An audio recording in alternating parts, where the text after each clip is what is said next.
Are you living as the master of your world or merely reacting to it? Dive into the profound teachings of Nicole and Gurdjieff to uncover how cultivating your internal world can transform your experience of the external one, the external world.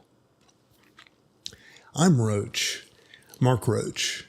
Welcome to Transcendent, my YouTube channel, where I share my journey through recovering from complex PTSD. I've used many different modalities in my life and in my process since early childhood.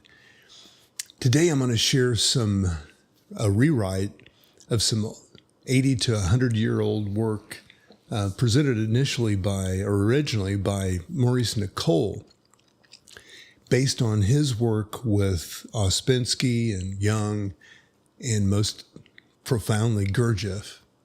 So let me quote a few things that I underlined when I was going through a hard time in my life from the original text, and then I'll come back and I'll share the new text.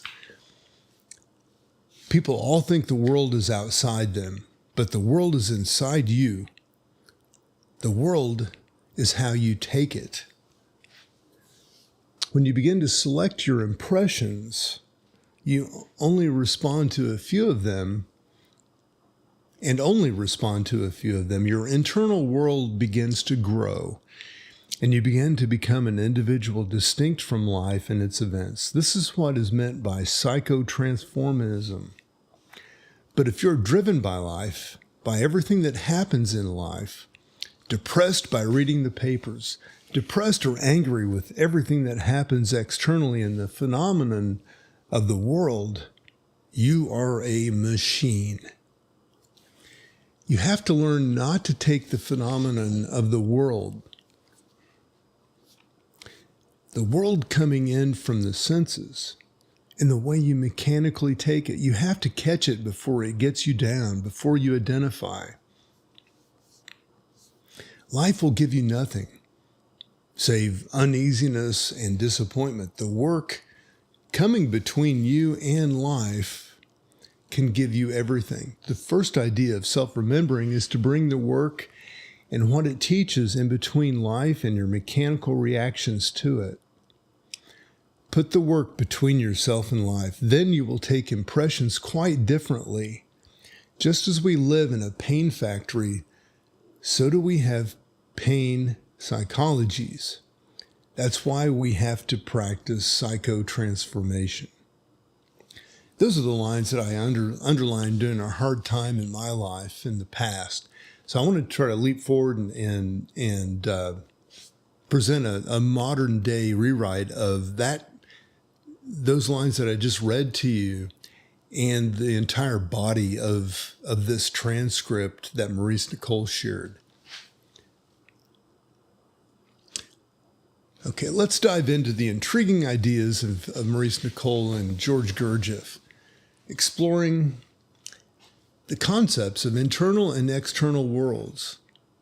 These ideas, though articulated decades ago, remain relevant as they challenge us to rethink how we perceive and interact with the world around us. Imagine waking up each day to a world that is both outside and inside you. External world is what you perceive through your senses, the sights, sounds, and events that unfold around you. This is often referred to as the phenomenal world, a realm of appearances that can captivate or overwhelm us. However, there's another world that exists within us, the internal world. This is shaped by how we interpret and react to these external phenomena. For instance, consider a seemingly trivial news story about 3 crabs escaping from an oyster bar. One crab meets a tragic end under a car. Another disappears down a drain, and a third is recaptured, biting its captor in the process. If you find yourself deeply moved or upset by this story, it might be because you're overly identified with the external world of appearances. Gurdjieff once illustrated this concept by referencing a tragic accident on Mont Blanc, where climbers lost their lives. He questioned why people expend so much emotional energy on events involving strangers. This tendency to identify with every external event can lead us to become mere functions of life, reactive machines driven by external stimuli. So what does it mean to develop our internal world? It involves what Nicole describes as the first conscious shock.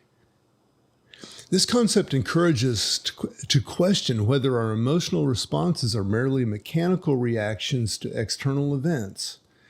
Are we allowing ourselves to be controlled by these impressions, or are we cultivating an inner world that is independent of them? By consciously choosing how we respond to life's events, we begin to grow internally. This growth marks the beginning of what Nicole and Gurdjieff called psycho-transformism. It is about selecting which impressions we allow to affect us and which we discard, fostering individuality distinct from life's constant barrage of events and the programming. The work, as Nicole refers to it, teaches us to take external impressions consciously rather than mechanically. When we do this, we stop being slaves to every event that occurs in our lives. Instead, we start separating from unpleasant impressions and begin nurturing our internal world. This conscious approach reduces the number of problems we perceive in life. When we do this, we stop being slaves to every event that occurs in our lives. Instead, we start separating from unpleasant impressions and begin nurturing our internal world. This conscious approach reduces the number of problems that we perceive in life. By not identifying with every trick life plays on us, we create a different inner reality, one that is not dictated by external circumstances. At the heart of this practice is self-remembering. It involves placing the teachings of the work between ourselves and our automatic reactions to life. By doing so, we change how we receive impressions from the phenomenal world. Instead of living in what Nicole describes as a pain factory, practicing psycho-transformation allows us to transform our pain psychologies into something more resilient and conscious. In conclusion, Nicole and Gurdjieff's teaching encourage us to cultivate an internal world that is less reactive and more reflective. By doing so, we can navigate life with greater awareness and intentionality, ultimately leading to personal growth and transformation. I hope this exploration inspires you to reconsider how you interact with both your internal and external worlds. I'm Mark Roach, wishing you all the best.